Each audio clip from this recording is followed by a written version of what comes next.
secret information to one of America's most sworn enemies. If this is true, John Kerry needs to go. Wow. Senator Dan Sullivan giving a passionate speech on the Senate floor. Sullivan slammed John Kerry for allegedly carrying out a job-killing climate agenda and then called for Kerry's resignation for an allegedly sharing of Israeli secrets with Iran. Now, I say allegedly because Mr. Kerry is tweeting, quote, "I can tell you that this story and these allegations are unequivocally false. This never happened, either when I was Secretary of State or since then." So we bring in Senator Dan Sullivan, who is a great friend from the great state of Alaska. Dan, it's very brave. You called for his resignation. And by the way, he's not my favorite person in Washington, so I'm sure not going to defend him. But I just do want to ask to fill the story out.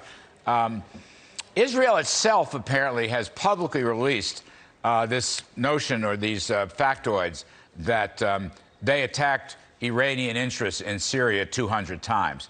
But we don't know exactly when, I guess, they released it, or we don't know when Foreign Minister Zarif said what he said. So can you clarify this?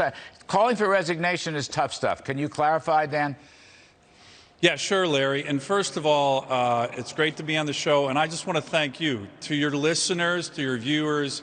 You know, I had the great opportunity to work with Larry Kudlow. He did exceptional work for America. My first time on the show, so Larry, I wanted to say that thank you in public, because you really did a great job for our economy, working families. Great work.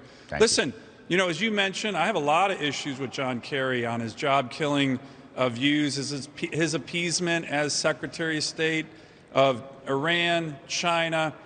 To me, this is the key issue, though. This is the last straw. And you're right, it is allegedly, but if he did this, if he provided classified information to Iran, the world's largest state sponsor of terrorism, a country with the blood of American soldiers on its hands, unfortunately hundreds, if not thousands, wounded and maimed by this terrorist regime, and did it regarding Israeli operations in Syria, our most important ally in the region, he should be fired or he should resign. Now, the question is, did he do it?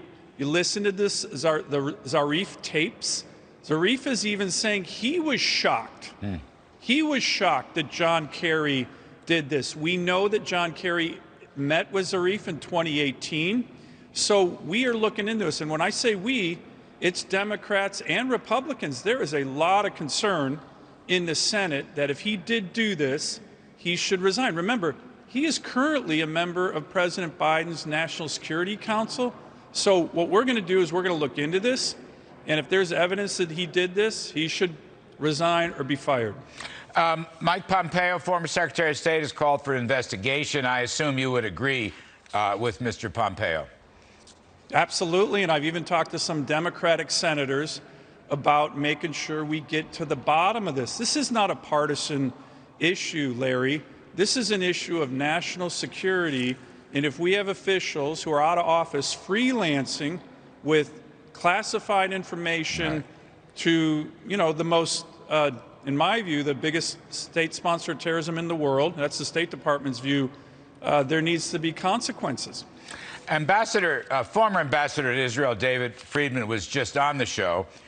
He's quite negative about U.S.-Israeli relations, and he's utterly opposed to any renegotiating with Iran.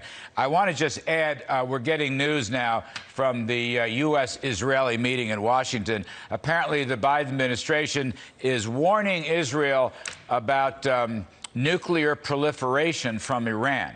Now, that sounds like an old argument. You know, if we don't do a deal with them, they're going to get nuclear missiles. But, of course, we did the deal with them, and they're building nuclear missiles and enrichment anyway because they lie, cheat, and steal. Anyway, what's your take on this story? Well, look, as you know, during the Trump administration, there was a realignment of our key allies in the region.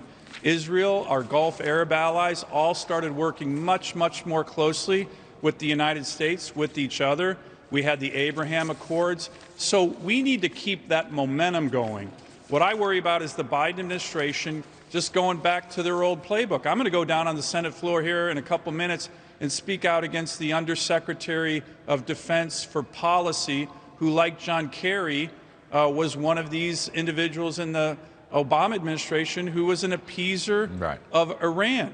And remember, Larry, they made all these predictions of what was going to happen after the JCPOA. None of them came true. Iran was emboldened even more. They had more money to carry out extremist terrorist activities, and that's exactly what they did. And we negotiated the Abraham Accords, and we changed the map in the Middle East. Senator Sullivan, I'm sorry we're crowding you out, but you have put out a very important American energy and jobs plan, which, as I read it, sir, and we're going to give you some time, is kind of an all of the above. Let's not stifle stuff. Let's our entrepreneurs and technology lead help us develop energy. Tell us some of the highlights, please. Well, look, the big key thing, the difference between what we're looking to do, and I've pitched this to all my Republican colleagues, we're trying to get some Democrats on board. We have a lot of our labor leaders, particularly the building trades, that are interested in this. This is a pro-worker, pro-jobs, energy, economy, and climate plan. I'm sure you've seen, Larry, the Biden plan is about primarily restricting the production of American energy and killing jobs. You know, they say, we'll kill jobs today. In 2 decades, you'll get a new green job. Our plan, to your point, is about building on the jobs in the energy sector that we already have. All of the above: oil, renewables, absolutely, and importantly, natural gas.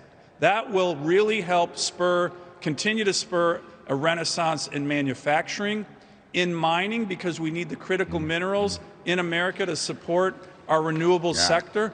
And here's the key, Senator, as you know, because of the... I'm up against a hard break. They're screaming. All right, Larry, I'll come back on the show and we'll talk about it in more detail. Come back and we can do this story justice. Thank you very much, Senator Dan Sullivan.